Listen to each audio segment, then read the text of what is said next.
like to call this meeting to order, and I've asked Mr. Ridgel to lead us in a moment of silence and the pledge to the flag.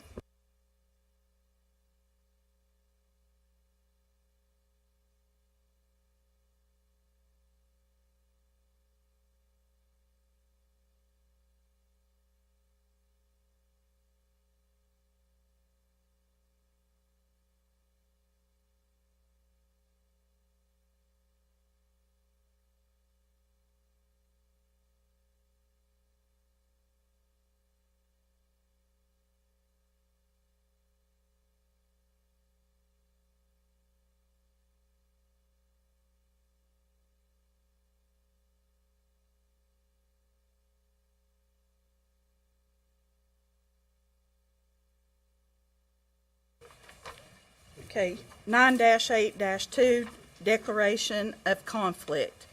Per TCA 49-2202, Board of Education members who have relatives.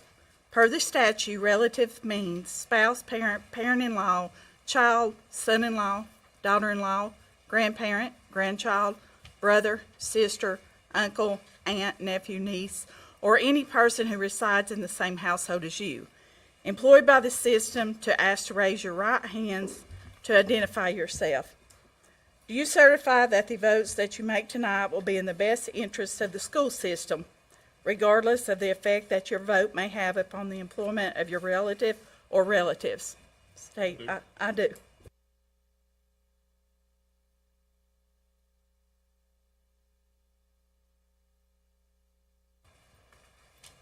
Okay, we need to add a request to the regular agenda.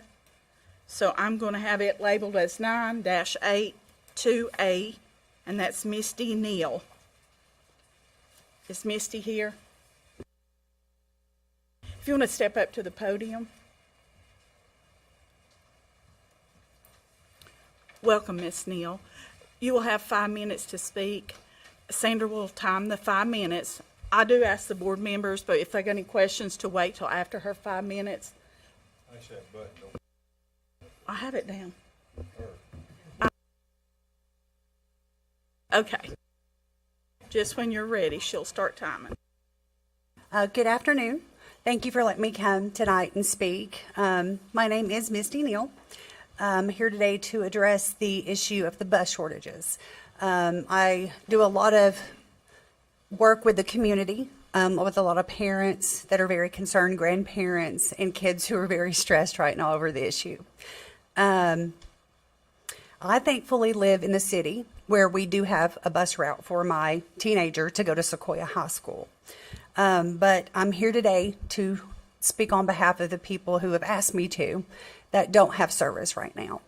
I would like for the schools, the school board, and the parents, all of us, to come together to come up with some sort of solution to the issue that we're having with the school buses.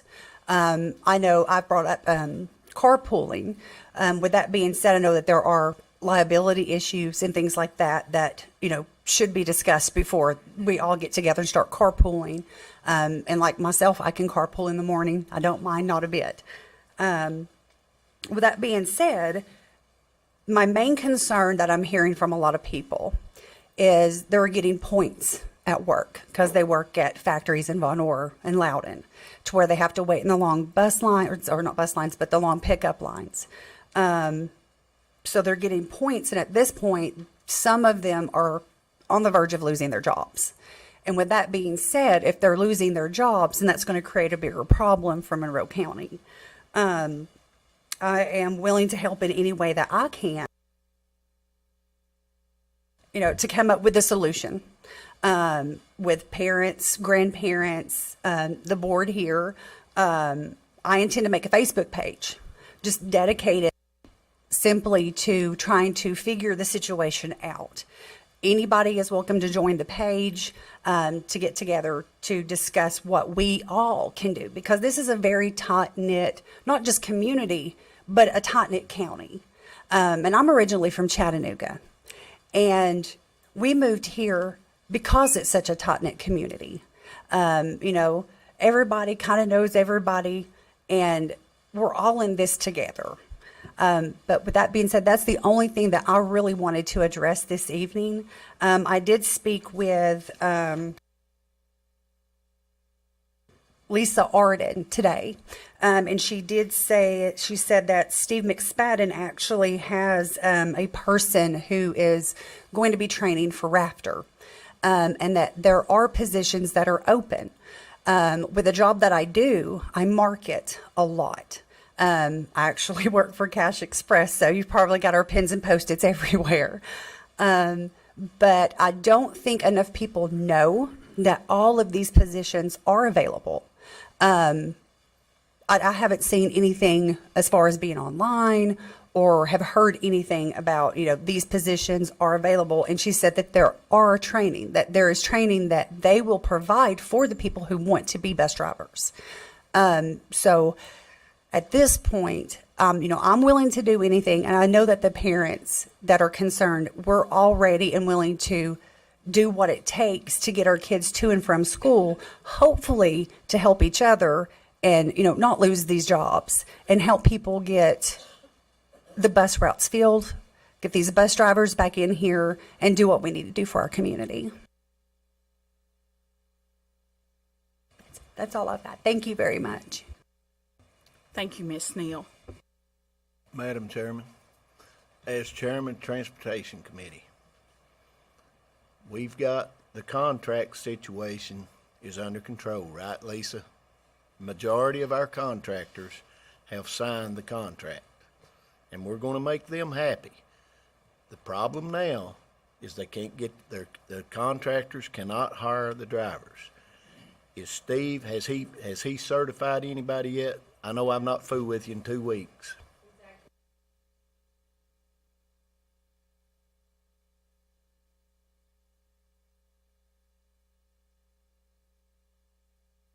So we've got that in place, that Steve's going to certify these drivers, save the contractors that cost. But there's nothing that this board can do, or Lisa can do, to make people drive school buses. We're trying to work on the discipline. Some of this problem, and it'll probably open a can of worms, but it don't. Some of this problem has started with kids that won't mind and makes it hard to get bus drivers. But there's nothing we can do about getting a bus driver. We've got the contracts, and we're going to take care of the contract.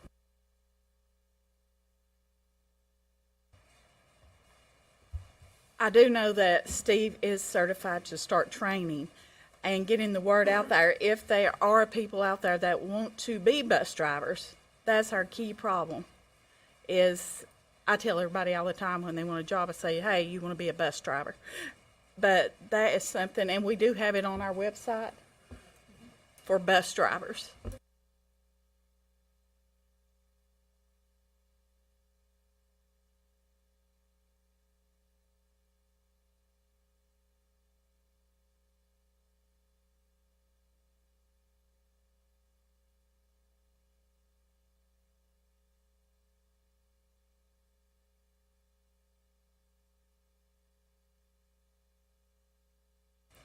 I would suggest you get with Lisa, and maybe she could get you that information so that you could take it with you.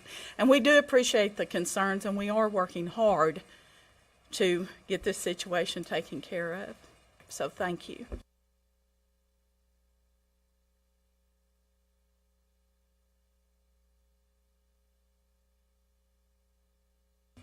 Okay, 9-8-3, recognition of the following. Telco Plains Junior High Beta Club students, Miss Donna Bowers, Monroe County Chamber of Commerce Teacher of the Year, Miss Tracy Hall, Mental Health Grant. So I guess we're going to start with Telco Plains Junior High. Thank you. I guess I just keep this button pushed. Okay. Thank you, Dr. Windsor and the school board, for honoring my Beta Club students. I just wanted to take a few seconds to let you realize all the accomplishments and to let you know the difference. I know every year we come up here and we get recognized, but I just wanted you to realize how much work these kids and my parents and my teachers put into this. Just like sports, they have state playoff districts, championships and regional championships. In Beta Club, you have a state competition where you go against everyone in the state of Tennessee that has a Beta Club and that attends the competition and does the competition. You have state and then you have nationals. In order to be in the nationals, you have to win the state. So Telco Junior High has won 18 state titles. That's not just this, I mean, they've won last 4 years, 18 state titles in the state of Tennessee. Then we've taken them on to 4 national trips. We have won 15 national titles, and 4 out of those 15 national titles are first place. So I'd like to recognize Miss Jennifer Millsap. She spends countless hours, Saturdays, every day after school working with these students, just like my staff does. So we're going to honor those students, and Miss Millsap is going to call their names. Thank you. Thank you, Ms. Hunt, and congratulations to you students. I want to say that now before we begin handing these out, because once I get up, I can't speak when I leave this thing. It doesn't project onto our recording. So congratulations on all of your hard work. We are so proud of you. You represent your school and your district well. So thank you for what you've done for this county.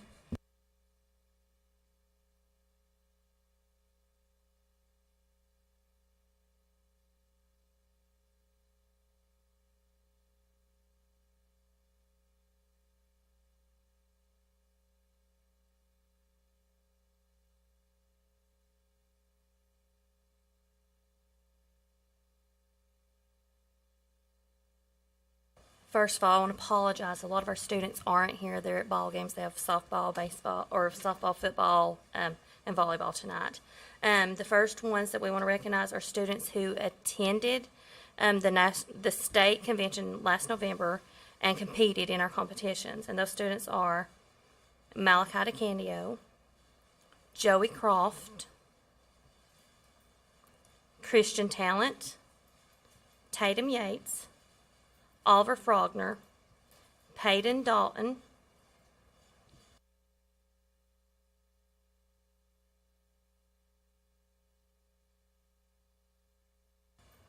Jackson Plemons, Landon Hamilton, Eli Thomas, Ty Hazlitt, Michaela Peels, Miley Watson, Kimber Shaw, Miles Keener, Toby Millsaps,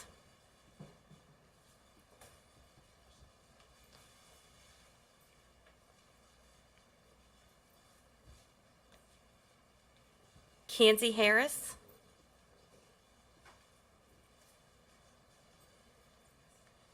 Dalton Thomas, Abby Wilson, and Mallory Wiseman.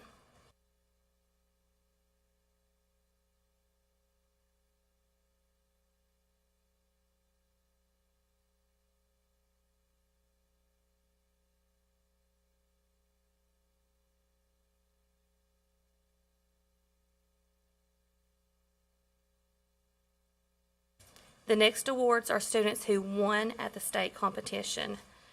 Second place in the state in 8th grade language arts is Kenzie Harris.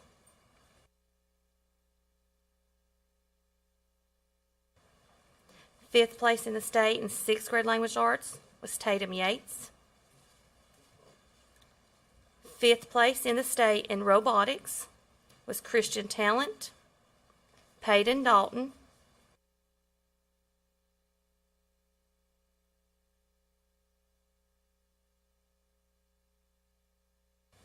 Miles Keener, Mallory Wiseman, Abby Wilson,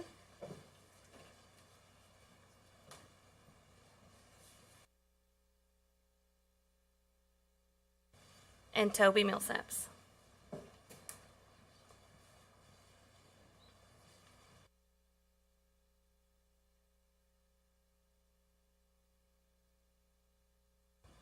Placing third place in the state in living literature was Malachi DeCandio, Tatum Yates, Kenzie Harris,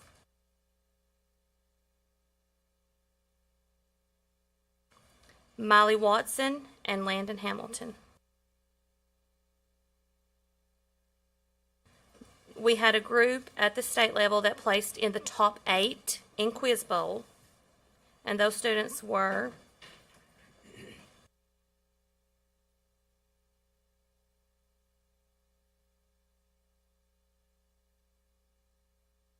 those students in top 8 in Quiz Bowl were Jackson Plemons, Kimber Shaw, Kenzie Harris, and Michaela Peels.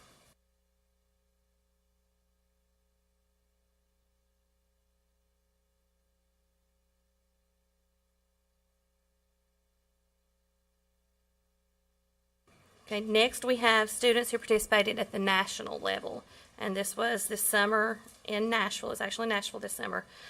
We have Joey Croft, Landon Hamilton, Peyton Dalton,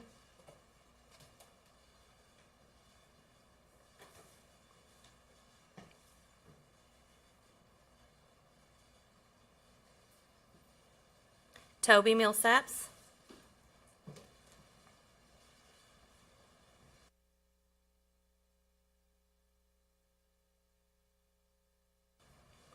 Michaela Peels, Kenzie Harris,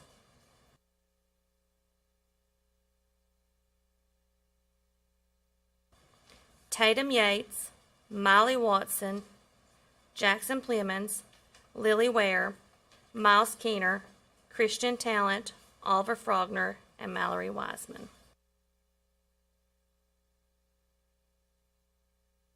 And winners at the national competition, we had Jackson Plemons and Lily Ware, who got first place in Create and Animate, where they created a 25-second video, and they did it through a stop-and-go motion, and they did over 600 frames in 24 seconds. Then, placing first place in Convention Invention, where the kids came up with an invention on their own and created it, were, this was first place, Tatum Yates, Miley Watson, Kenzie Harris, and Jackson Plemons.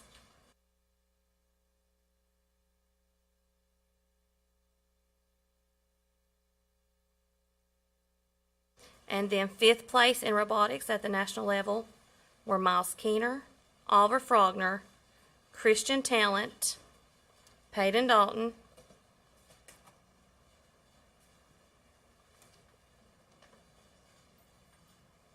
Mallory Wiseman, and Toby Millsaps.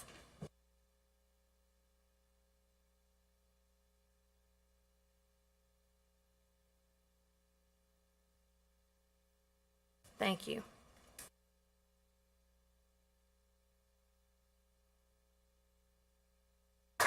Can we bring the students up for a picture, please? Madam Chairman, while they're doing that, can we just take a moment to linger over this magnificent record of accomplishment and achievement of these Telco Plain students over this long-standing period? I could not be more proud of them and their school and those that work with them. I agree, Lauren.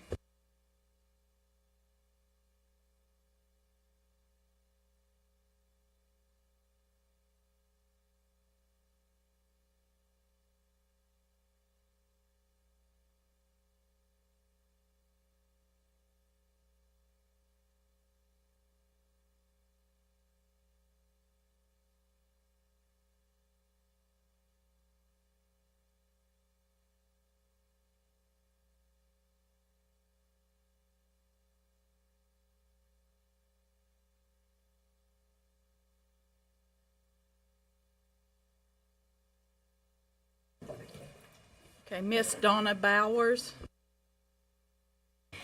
Before she comes up, I'd like to read about the person that we are honoring tonight. It is a privilege and honor to have the opportunity to recognize Miss Donna Bowers, a third grade teacher at Madisonville Intermediate School, who received Educator of the Year for the Monroe County Chamber of Commerce. Miss Bowers is a highly respected educator among her peers and her parents. She is recognized for her passion and for going above and beyond with her students, treating them as if they were her own. Among parents, she's earned the reputation that if you want your child to reach their highest learning potential, put them in her classroom with her humble spirit and her compassion for everyone that enters her room. We are so privileged to honor her tonight. I had the privilege of working with her when I was at Madisonville Intermediate. My daughter has been in her classroom, so I know what she's made of. She is a wonderful educator. If you'll please come up.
Mrs. Tracy Hall, mental health grant. Okay, I hate to do this to her, but I don't think anyone can speak to this as well as Ms. Hall can as far as the accomplishment on this grant. So if she would please come up and tell us a little about why she is being recognized tonight. Thank you for being here.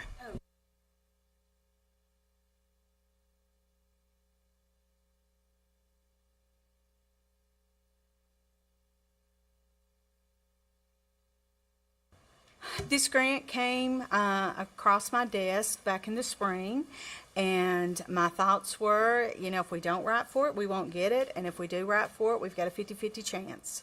So with permission, I did work on this grant, and it was written and sent in June. We received information in early August that we had gotten this grant. And I'll share with you all I've always wanted to be able to have a mental health counselor that's in every school all day long, every day. We have been working to piece together mental health in our county for many, many years. This is my 23rd year in the county of doing things. So I am super excited about this and what it's going to do. You can see on your paper, they're giving us a little over $500,000 every year to put 8 therapists in 8 different schools. And you'll see the schools that are there. Let me just speak to the ones that we did not write for. Coker Creek is not written in the grant, and it's because you're required to carry at least 100 children on the caseload. And the enrollment there doesn't support that. And then the 3 high schools, it would be almost impossible to provide the services that they want you to provide, which is groups and individual throughout the day with the schedule that our students are having to do. So just to make sure you understand, that's why those 4 were not there. So we found out about it. We are in the process. We're actually interviewing tomorrow for one of the positions and then Monday for the therapist. So we are going along, getting this started, and my goal is to have it up and running by October the 1st. So what it's going to do is give access to these children who maybe wouldn't otherwise have access to it. It's, you know, giving the groups there, it's doing the individual. We will still have intensive counselors coming in from the outside agency, but there's so many children that don't meet that criteria, but they still need a little bit of help or a whole lot of help. So I'm hoping that this is that gap that we can do to put those therapists in the schools. So if you have questions, I'll be more than happy to answer them.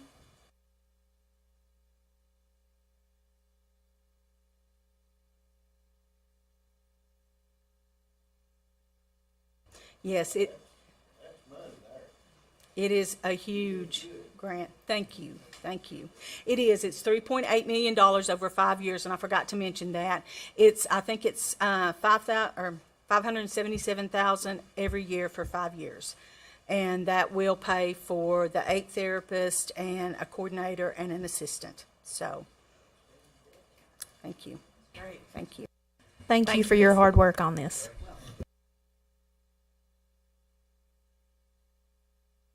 I'm super excited, and I'll keep you all updated, so. And if you know any other therapist, I'm still looking for one, so send them our way.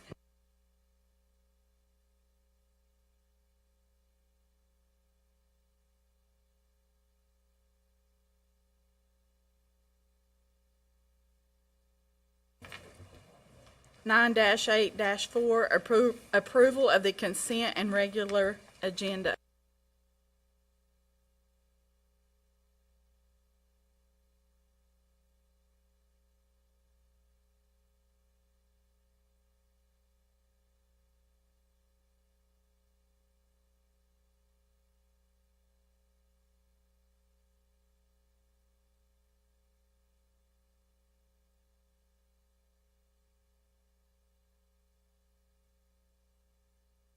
Okay, is there any more discussion? All in favor?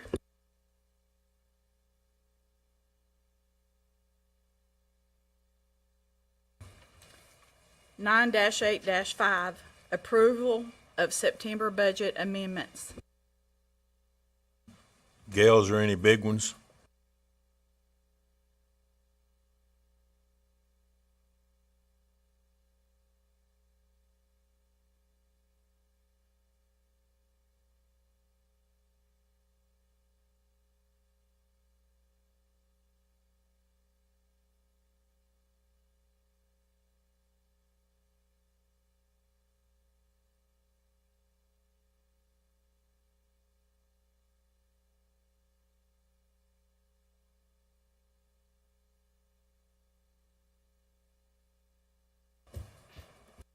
Can't talk with my, I got to talk with my hands.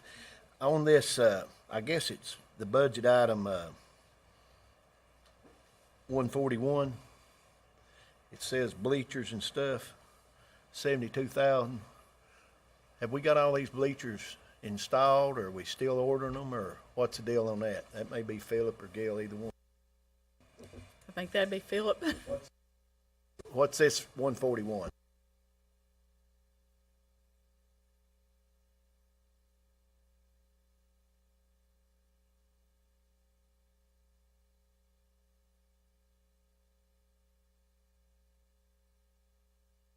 So this is the money that you're just adding in there for that, right, Gail?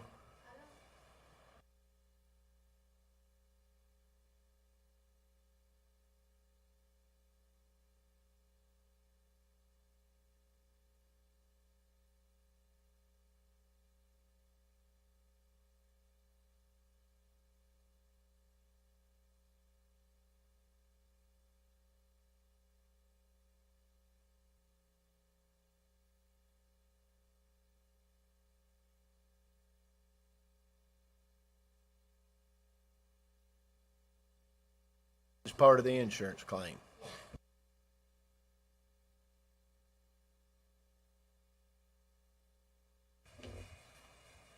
Do I have a motion?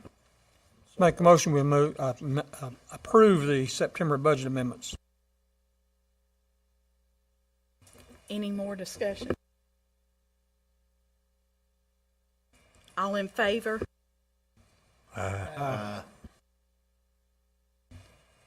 Nine eight 6 approval of the minutes from the August 11th, 2022 regular board meeting.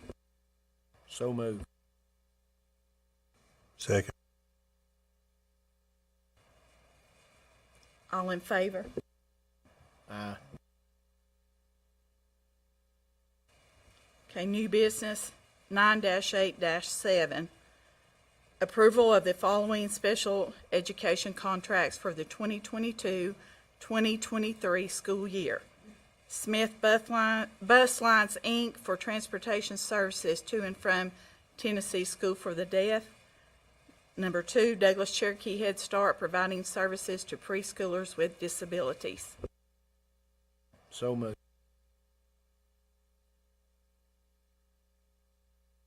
Any discussion? All in favor?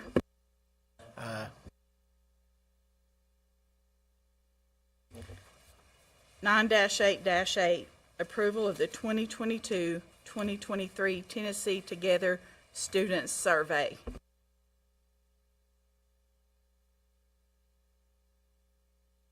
So moved. Any discussion?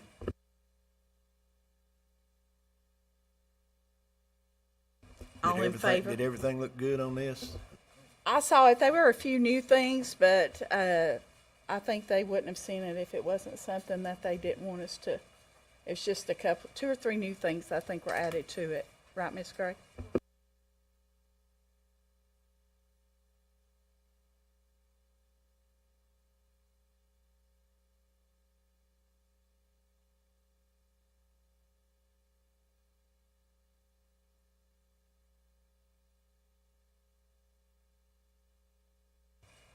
All in favor?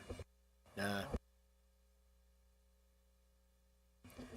9-8-9, approval of school fees for the 2022-2023 school year.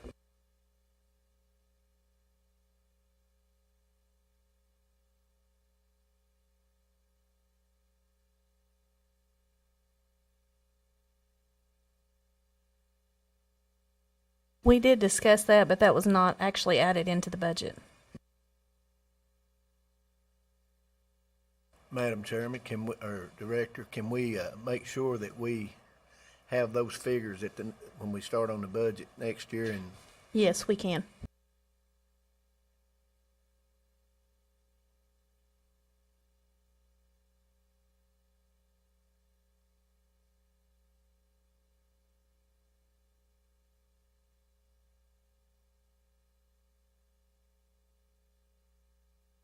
Yeah, when we discussed it, it was after budget plans had already been set. So, I mean, we can look at it, but again, it's one of those things just depending on where we stand at the end of this fiscal year.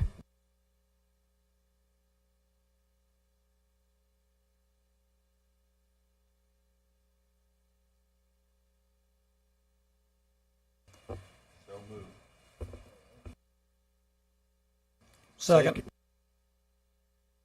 Any more discussion? All in favor? Aye. 9-8-10, elect board chair, vice chair, board committees for the 2022-2023 school year.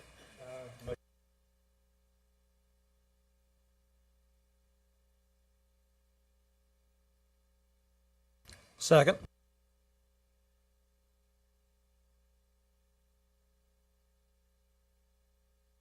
All in favor? Roll call. Roll call. Roll call.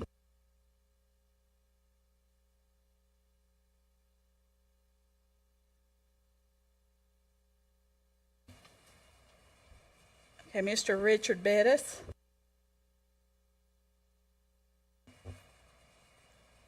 Miss Sharon Freeman. Mr. Freddie Kelly.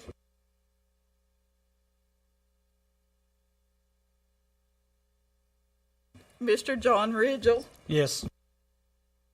Dr. Lon Shootman. Yes. Mr. Don Weiss. Mr. Dean Williams. Are there a maybe in there anywhere, or does it have to be yes or no? Not tonight. I'll go yes. Thank you all, and I will accept the position. Vice Chair.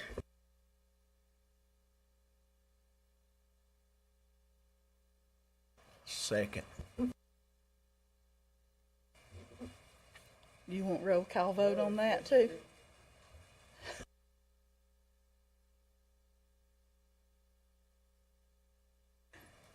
Mr. Richard Bettis.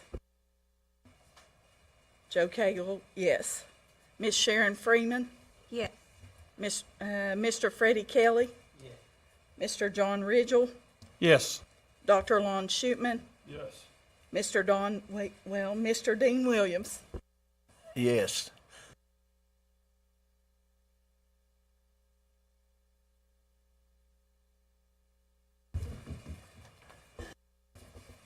Transportation Committee.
All in favor? Wait a minute. Wait, Why okay. didn't you do this last year?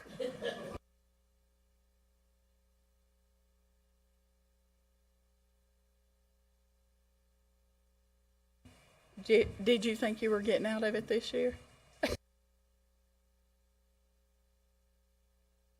Pretty difficult. I'm all right with it, but he ought to been on there this summer. All in favor?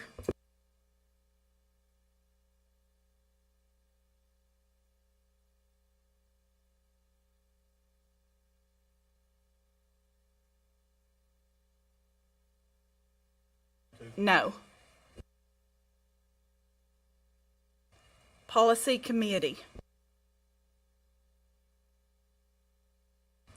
I'll just say, I don't mind staying on it because you learn about the policies and everything, but I was the chair, so maybe someone else can be chair on it, but I don't mind to stay I on the move we policy. keep the same committee.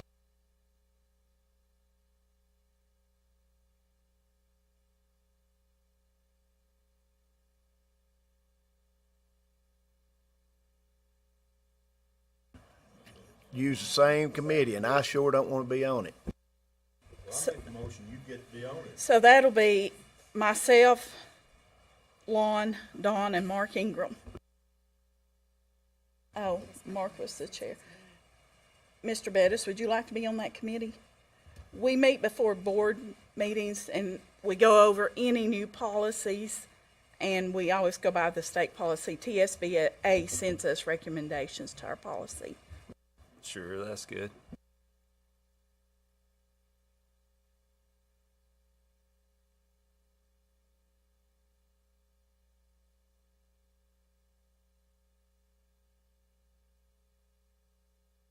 Ethics Committee.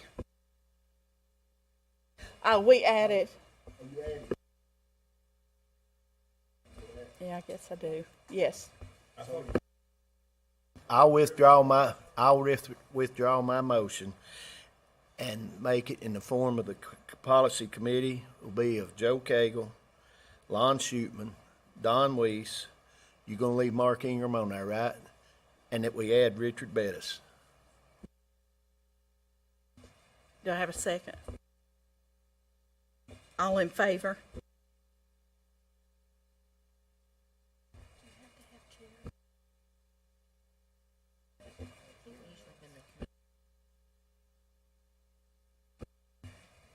Ethics Committee, we had Mark Ingram. Mark just sat on them all because he was the board chair, so I guess that will be myself. So it was John Ridgel, Sharon Freeman, and our attorney, Chris McCarty.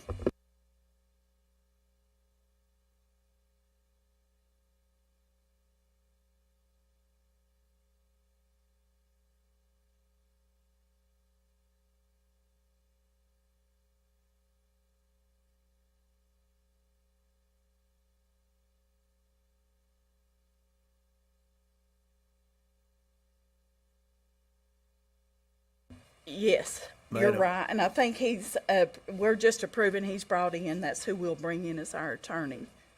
Madam Chairman, so you don't have the board attorney sit in on these ethics committee meetings? I mean, Only brought in after accusations have been presented. They came after the accusations were submitted and we set the meeting, the attorney did come. The information is sent to them. Joe, I don't care to stay on that board. So we'll leave that board the same. I make a motion. Second. All in favor?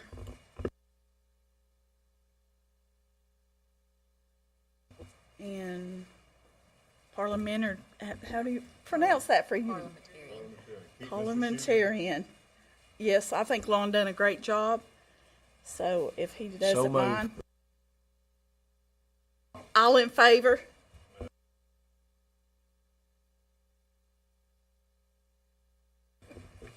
TSBA delegates. I think we have to have 3. Well, I just want to ask, I don't know, as board chair, do I have to go to extra meetings? No, I'm good with it. I'll stay. I move we keep the ones we've got.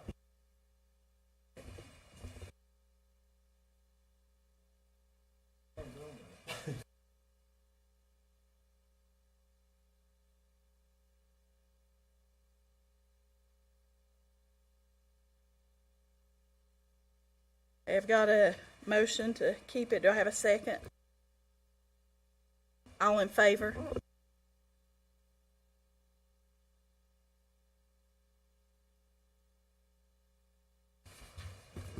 Old business 9-8-11, Captain Rusty Vineyard.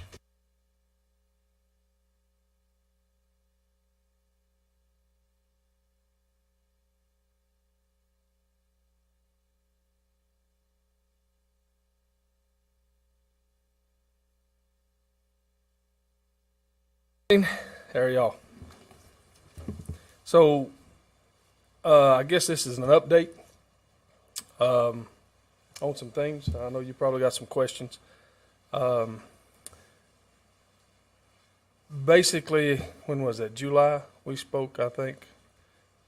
I think that's right. So we covered some things, and I think that it was asked for a survey to be conducted. Anyway, there was a survey that was sent out to SROs,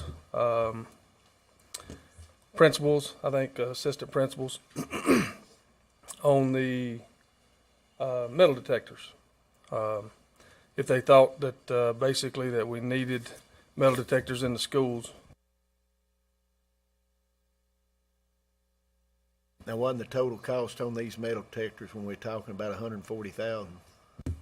I think that's right, between 140, 160,000, somewhere around in there.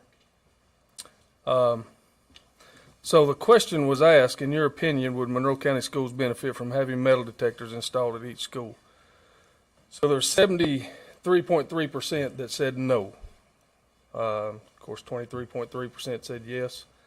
And then the 0.4% was what was left out there. And there were some comments that was made there that at the elementary level, you know, this measure really doesn't seem to be necessary. But there are some other safety measures that they'd like to see in place.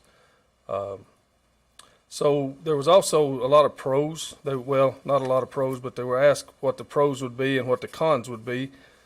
So by going through that thing and looking at it, we've come up that the biggest pro to that would be they would possibly be a deterrent. And then there was a long list of cons. But when you go down and you look at that, I think the biggest thing that you look as far as the cons would be the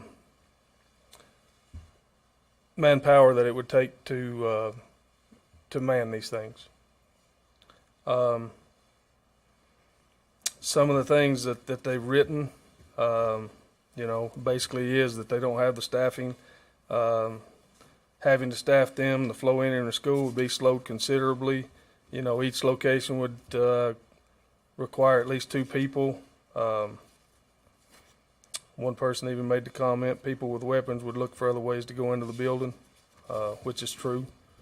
Now, Rusty, was this SROs and teachers and administrators? SROs, administrators, and assistant, or principals and assistants. Then the question was asked, are there any further, you know, suggestions to further enhancement from school security? Of course, a lot of people said, you know, more cameras. A couple commented there that secure the perimeter perimeter of the schools, also replace exterior locks and locking devices so that they can't be pulled open with a minor effort, which we do have some of those in our district and in our system. You can just go up, pull on the doors, and they open. We're working actually to get those fixed.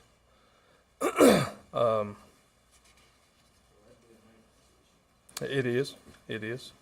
You know, some of the things also, again, I'll go back and say, beef up the systems we already have in place.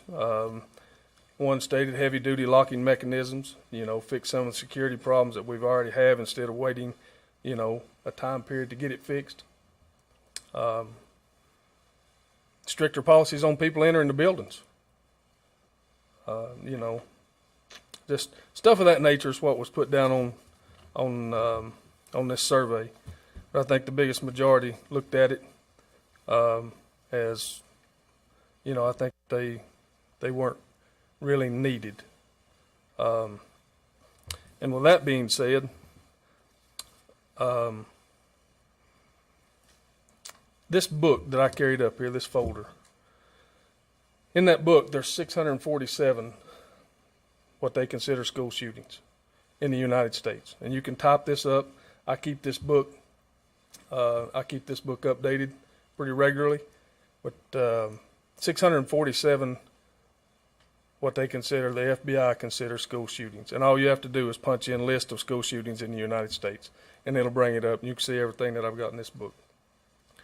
Now, you got to understand that of those shootings, not every one of them occur on school property. Not every one occur in the classroom.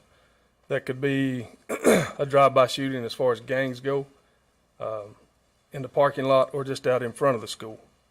If a bus drives by and there's a gunshot or something, that's considered a school shooting. When you look at unfortunate things that have actually happened, as far as what I would consider and what we call massacres, there's certain ones that stick out. And I'm just going to read some of those. And of course, the latest one is Uvalde.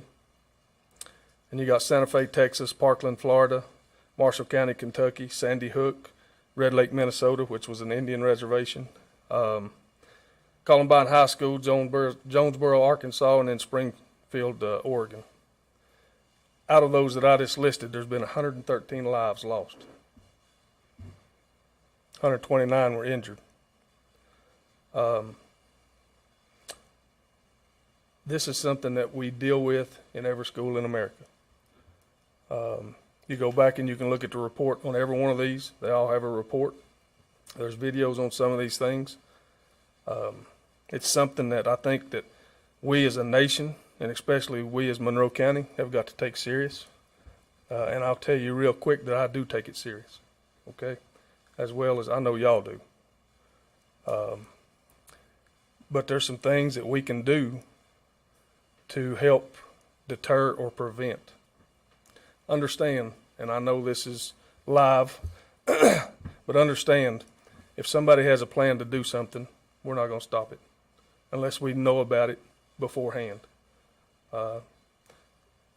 Williams, if I plan to come over there, sit by you for a second, and then just haul off and knock the snot out of you, I might have repercussions, but you're not going to stop me from doing that. So that's the things that we got to remember, okay? Now, the board, along with the sheriff's department, throughout the years have put things into place that I think work. As far as your school resource officers, we have a thing called force continuum in law enforcement. With that force continuum, the number one thing is officer presence. So most of the time when law enforcement shows up, a lot of stuff de-escalates just because an officer shows up. So I like to think, you know, just when we've got SROs or we've got armed people inside the schools, that we've stopped a lot of things. We don't know what we've stopped. All I can tell you is what we haven't stopped, okay? But what we have stopped, I can't tell you because it's not recorded. Something interesting that when you go back into this, your first school massacre in the United States was July the 26th of 1764. So that's how far this book goes back. And that was in Greencastle, Pennsylvania. And it was actually Pontiac's, I don't know, or Pontiac's War. He was an Indian chief, so they went in and massacred 10 people, kids, and then the schoolmaster at that point. But that's been 258 years ago, and we're still dealing with this stuff. But I think there's a lot of things that we can do to help us. Number one is continue to lock the doors. I still find the doors standing open. At Sweetwater High School, I found the door standing open the other day. Why? Why? Doors are unlocked. Why? I said it in July, and I'm going to say it again. I believe every person sitting in here, when you left your home, you locked that door. What are you protecting except material things? You guarantee you I can go right out here and 98% of these cars are locked. Why? You're protecting material things. But we can't get people to lock doors and keep doors closed in our schools. Why?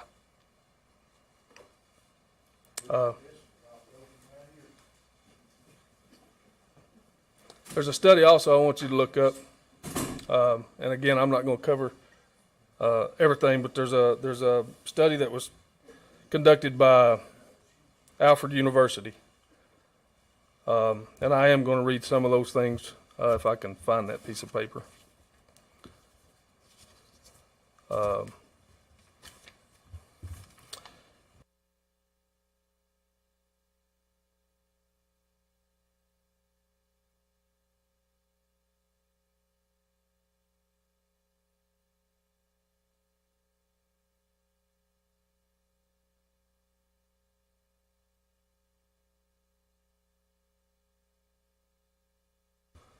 So the question was asked in this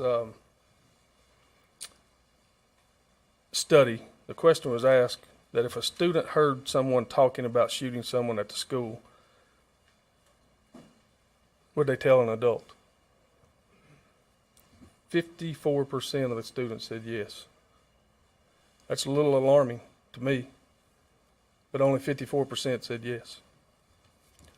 And I'm not going to take much more of your time because I know there may be questions or whatever, but when they ask, they say, what do you think teachers and other school staff can do to stop school shootings from happening? One of the things that they said, and one of the things that they had listed here was care. These kids said, just show us support. Make sure there's a positive environment for all students in our class.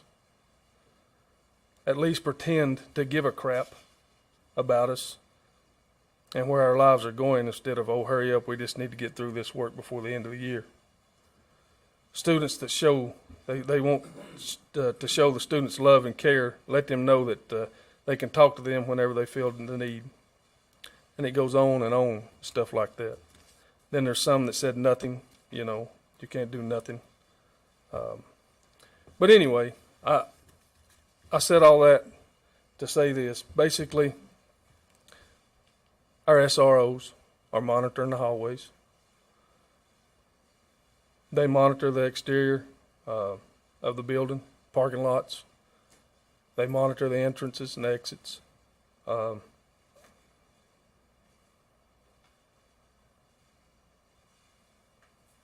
there's a lot of things that we're not doing that I think we can do. And all we got to do is have the permission to do it and have somebody that's willing to do it also.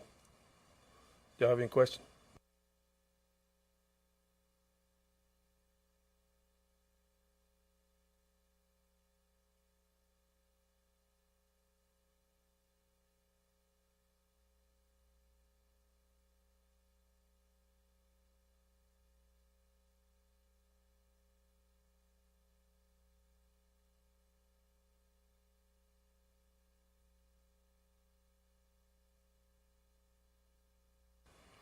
Basically, statistics they show that there's not been a a room that has been penetrated that's been locked. So nobody behind the locked door in a classroom has been killed, because basically what they do is they go and they look for the opportunity. They're looking for numbers. Okay?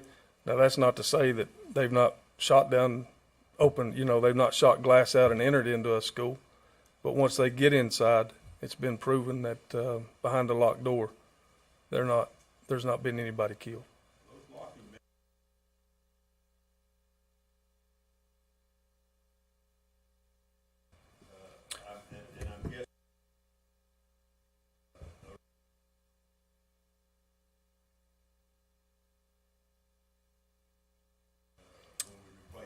That I can't answer that question as far as that goes, but I know some of the locks we do have on there are not very sturdy. Now the one at the cafeteria, it is scheduled to be fixed. There's also I think like the Ring cameras is supposed to be installed there or whatever. But anyway, I think at Sweetwater High School, I know we've got 3 basic places that have a scan card. Telco, I think you have 3 to 4. Sequoia, there's a little bit more. But I think they all have basically the same locks on them. So that's, I think we need to look at, again, hardening what we've got.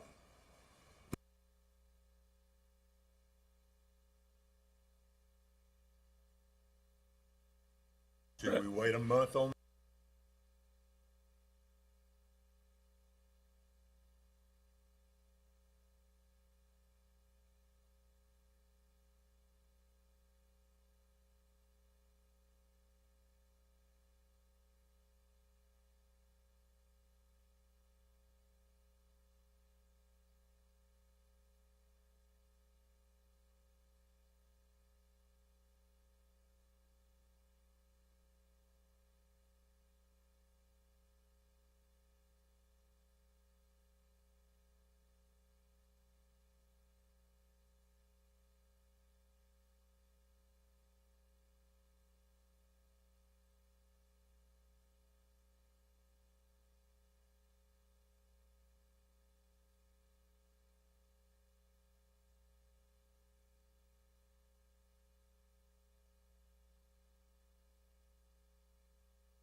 Mr. Carroll, do you have enough staff to do this? I also think it's important to stress what Captain Vineyard's saying about our interior doors to the classrooms.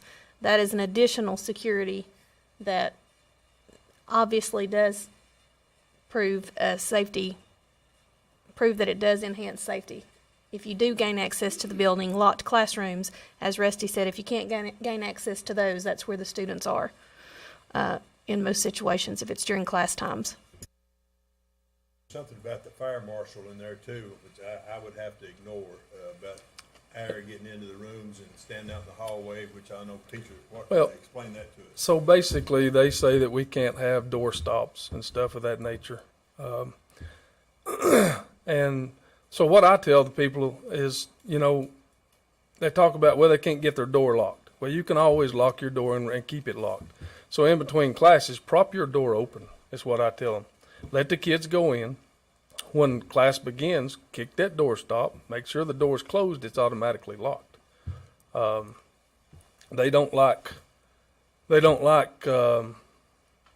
door stops. They don't like a lot of things. But I will say, since 1958, there's not been anybody killed in a school fire. But in 2022, there's been people killed because of guns. Not because of guns, but because of idiots and evil.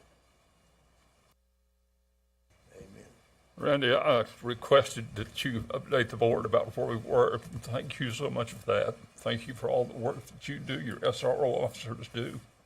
Anything we can do as a board, tell us. We'll back you. We want to do it Thank you for your work. That's all I want to say, and for reporting to us. Thank you, sir. These doors, I know, you said $300 a piece? Just at Sweetwater, what's that, $6,000?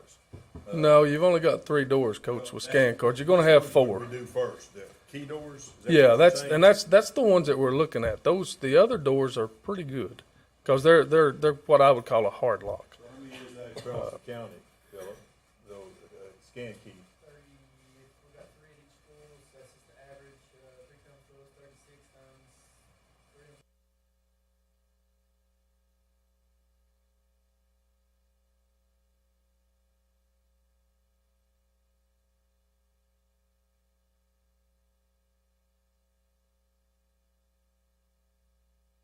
Something we need to do, ASAP? Yeah. Yeah. And that's something that, again, you've got 3 doors right now at Sweetwater that scan cards can be used on. There will be 4. They're making preparations for that right now.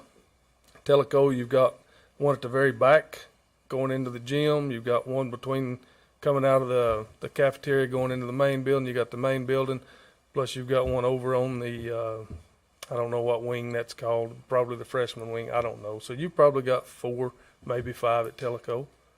And you're going to have a few more at Sequoia, I would say 4 to 5. The 5 months I was there last year, I should have counted them, but I didn't. But anyway, and that's just at the high schools. So, but those locks, if he's already checked on getting those fixed, then I think that'll make a big difference.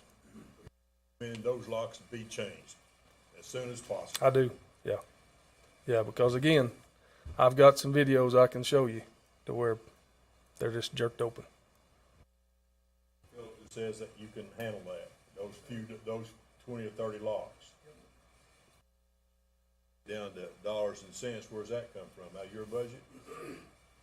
And you've got the cash on hand, there's no question. It's there. How long it'll be there, I'm not sure. I make a motion, we get that done, started. Yes. If that's a legal way to do it, parliamentarian.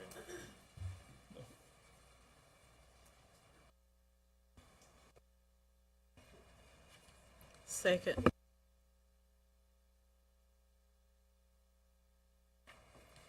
All in favor?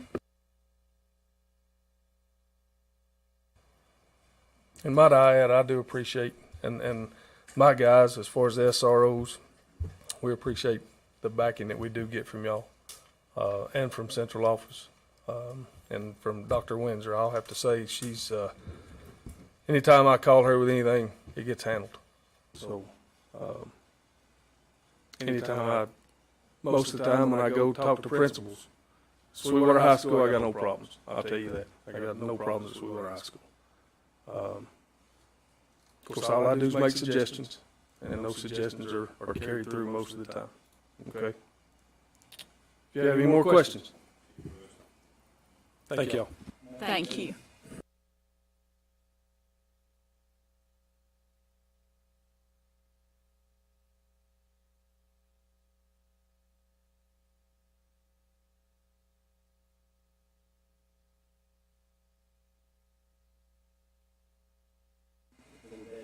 Yes, we will record that in a minute.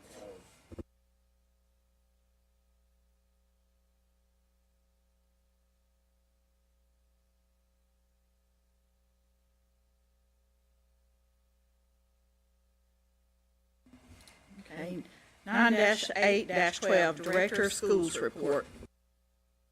Okay. Last week, I spent Wednesday and Thursday in Franklin, Tennessee. I attended the ESSA and ESSER conference that Tennessee Department of Education hosted. So as part of our continued obligation to ESSER plans and projects, we've provided a relief funding update, and that's in your yellow folder. And that includes the completed work and the continued work that we're doing from the ESSER funding that we've received. So you can review that. It lists the same projects that you've already seen and approved. And those are the budgets that we turned in for our ESSER money, both 1, 2, and 3. And it lists the updates of what has been completed and what we're still working on. Now, we do have an opportunity for feedback for 22-23 ESSER 3.0, and you can complete a survey. It's a public survey that we have online. It's on the district website and on our social media. There's not a lot of wiggle room as far as what any additional money that's left over to change anything that we're spending, because those budgets obviously had to be pre-approved, submitted beforehand and approved. But you can feel free to get on there and give any feedback or input that you would like to do. I'll give you an update on our enrollment for the year. Last year in April, we projected our student enrollment to be 4,753 students at this time.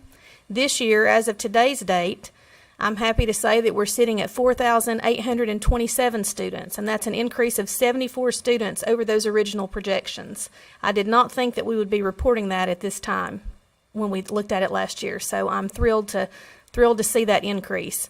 In addition to that, we also have 230 students currently enrolled at the virtual school, and that is in addition to the 4,753 students that we have attending brick and mortar. So that is 230 additional students that we now have in the district. So I want to thank the board again for your support in allowing us to serve those students. Obviously, we want everyone that we can have in our buildings. We believe that that is the best option when available.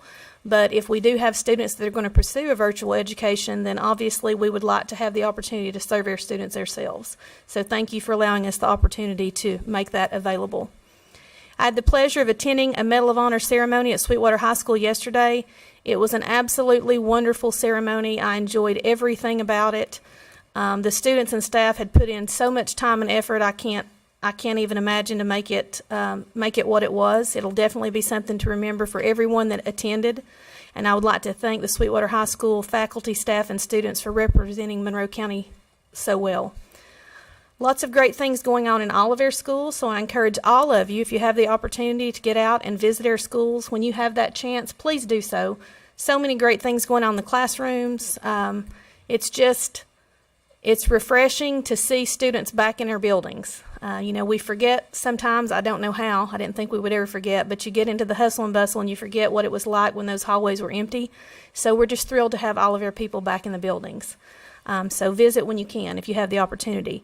And last but certainly not least, I would like to welcome our newest board member down at the end of the table, Mr. Richard Bettis. We are thrilled to have you with us. I look forward to working with you on everything that we're going to do going forward in this district. We have a lot of great things planned, and I know you are a wonderful addition to the team. So welcome and thank you.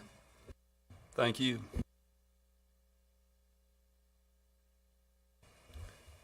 Nine -8 -13, any other business the board feels necessary to discharge its duties.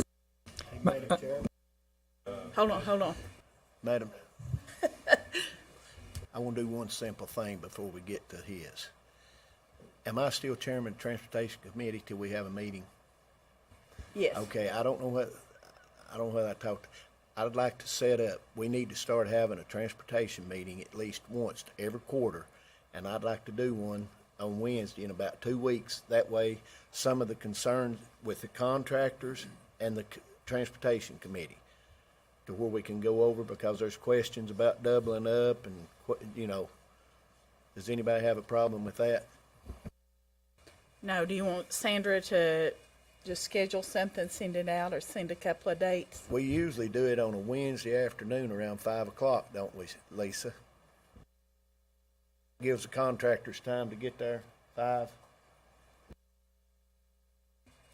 Okay, does anybody have any issues with that? Okay, we'll get something scheduled then. Okay, Mr. Weiss. Now, Coach. Make a motion, we accept, after talking with Philip, our vendor number 2 on our project that we discussed at the workshop. Make a recommendation, we go with vendor number 2.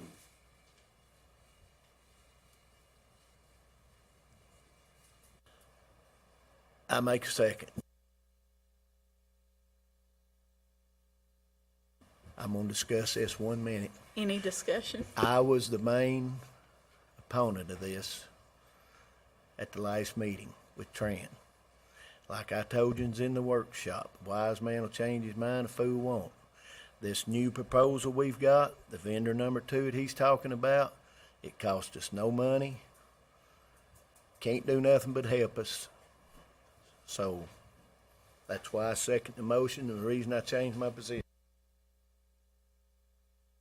Madam Chairman, I'd like to say a couple of things. One is we received a tremendous amount of information on vendor 1, 2, and 3 tonight. First time we've seen it. And for us to make a decision on that with just this short notice, I think would be wrong. And I had a motion that I was going to bring before Mr. Weiss jumped me there. But I think delaying this another month would not hurt a thing, and would probably be the best, so that we can also have a chance to talk to Philip some one-on-one for some things that were presented tonight. And as he said, there were a lot of systems that have used vendor number 2, and I'm not saying that, but I just feel like that to go with this right now would be the wrong decision. I'd like to add to that, piggyback off of that right there. We've been discussing this for a couple of years now, with ESSER and all that coming in, and it's something we've got to get started. We've talked about it, and it seemed like we beat that horse pretty good.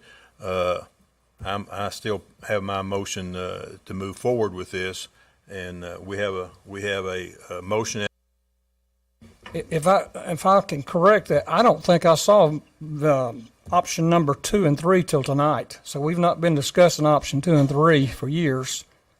Tonight's the first time I've seen it. I don't know about anybody else. We did talk about in-house the first time around we did it, because Mr. Williams right there was pretty adamant about doing it in-house if it could be. Now, as far as vendor number 2, you are correct right there. But going through it and listening to Philip's presentation tonight, it's pretty daggone similar, and it's work that has to be done. We have to make a decision on it, and I don't think that we need to go. But yes, there was another vendor that's a better option for us, money-wise and product-wise, it seemed like. But we did have the third option the first time around. We went with it. Madam Chairman, which I hate to be agreeing with Mr. Weiss down there, but I know, but it's $800,000 savings. It's not going to cost us any money up front. Miss Gales, there's no way really that we can lose. I think I'm not going to put words in her mouth, but we can still.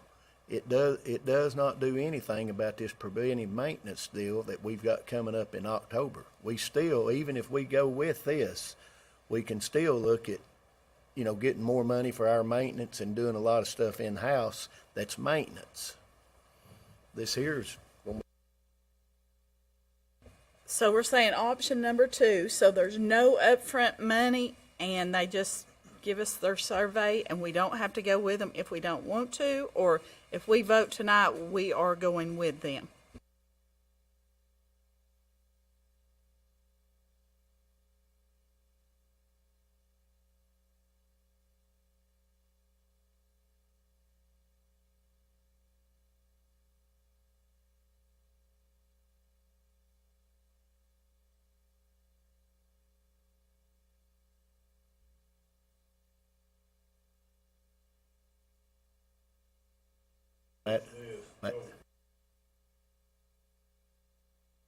I'm with Mr. Weiss. The motion's been made and second.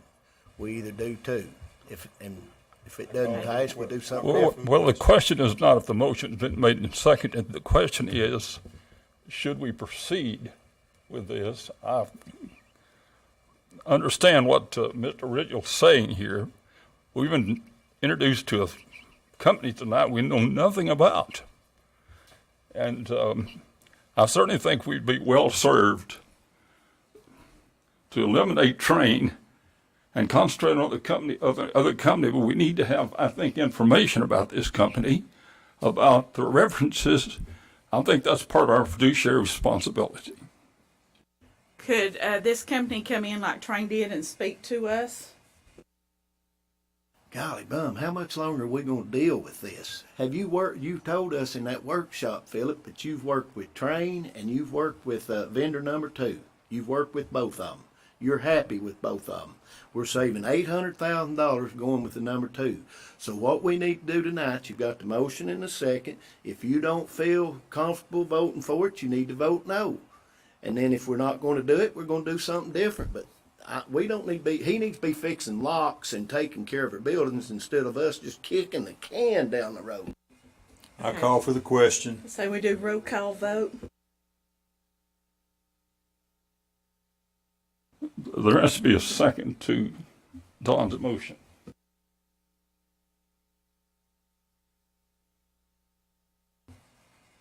Mr. Richard Bettis, No.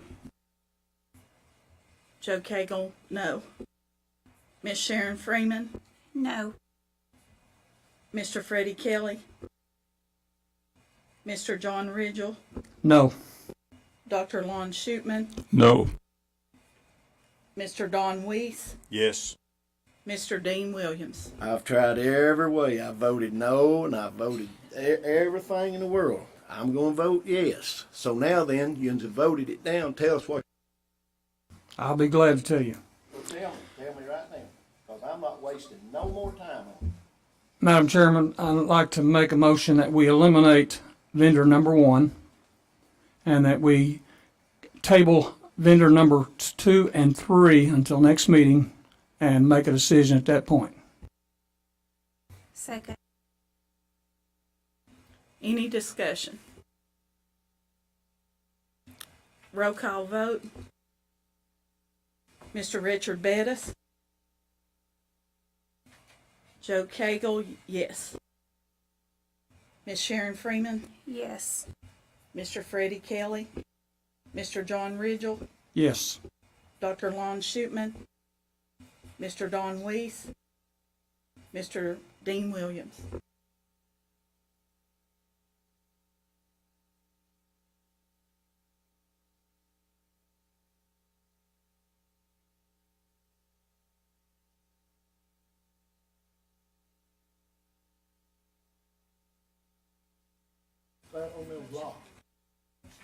Motion passed. Philip, I guess just get us more information from the second company and then from the third option too. I'm sure we'll have some questions. I guess a workshop before the board meeting for this. Oh, okay. Yeah, you're already on there, so we'll just discuss it then too.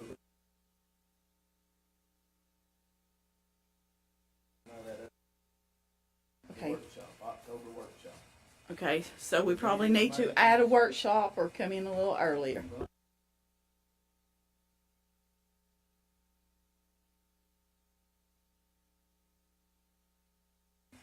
Okay.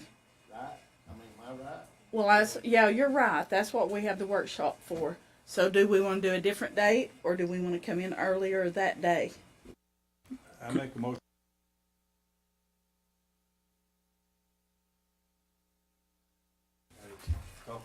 They want to hear the.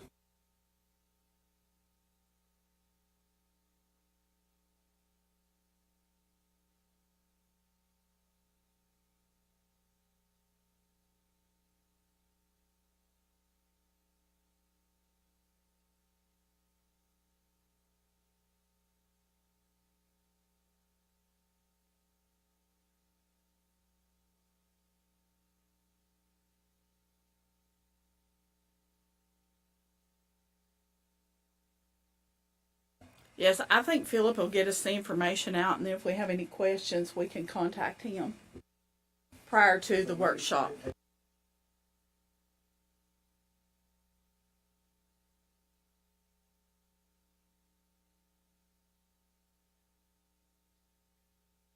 Okay.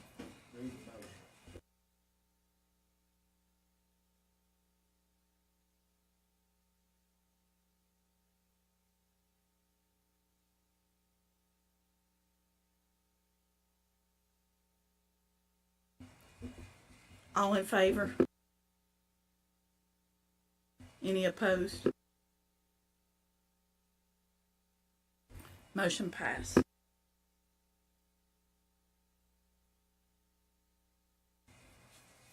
Okay, 9-8-14, reminder of the following TSBA Fall District Meeting, September 27th, Jefferson County.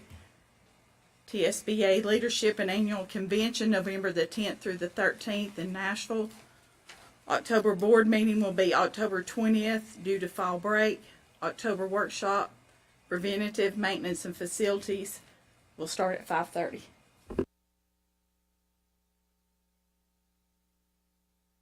Madam Chairman, I move we be adjourned. All in favor?